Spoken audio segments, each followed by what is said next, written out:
All right, so thanks for doing that because it gives me a chance to say it's on Friday. And, we're still running at this point. And it's doing well in the ratings now. It's doing well in the ratings. Yeah. Which is a relief. It is for me. Because it's on TBS, and you can't tell. I don't know from when I'm watching the show. Usually in the old days in TV, you'd go like, well, obviously Manimal is killing. Yeah.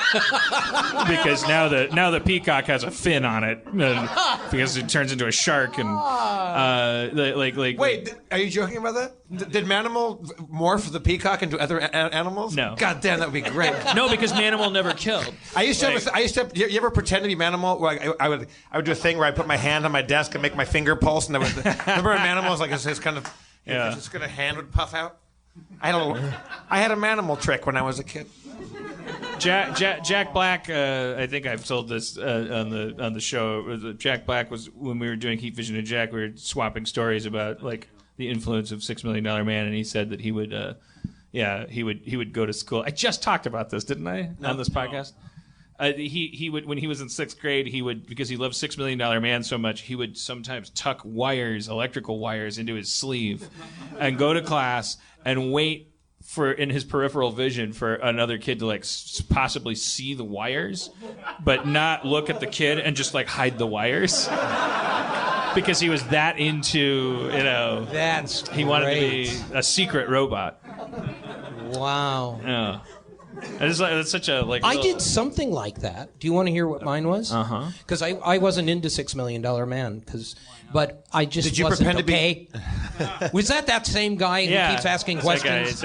Okay, I didn't like it. Okay, but what I loved Sherlock Holmes though. Ooh. I was really into Sherlock Holmes. Like in what incarnation? Just the books. Wow. And a real nerd. Yeah, and my bedroom overlooked the street outside my parents' house, and so what I would do, because I couldn't get dates and I had no friends, so I would lower my shade and light myself from behind, and then this friend of mine had given me Stop, let me finish. I know. So this friend of mine, I know where you're headed, Curtis.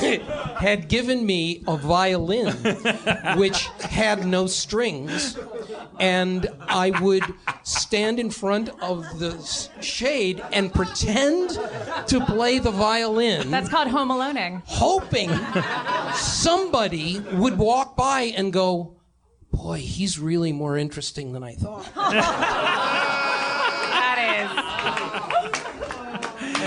I actually did that. Was that based on an image that was described in the books? Conan Yes. Doyle? Yeah, so he's walking, that aquiline figure walking past the shade.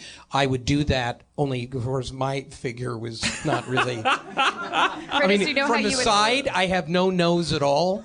I mean, you can see it when I'm facing you, but when you go to the side, I have no profile. Now, when you picture Sherlock Holmes, do you picture one of the actors from the films, or do you have your own own image? No, I picture what I saw in my head when I first read the books. Who would that look like? It doesn't look like anybody that is in any of the movies. Yeah, that's a great way to read John Cusack. Yeah. John Cusack, right? John Cusack. Yeah. When that Sherlock Holmes movie came out with Robert Downey Jr., I was amazed to see a sequence in that movie that I had written into a script for the Heat Vision and Jack movie as a joke, which is that the idea that if you can get so intelligent that you can know how to beat somebody up. Oh, yeah.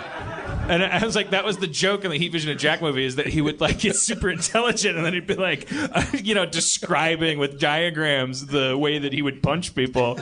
And it's like, and then they did it for real and they made a lot of money. Yeah. Nobody cared. Nobody laughed. Everyone just went, here's my money. I love that he's so smart he can beat you up.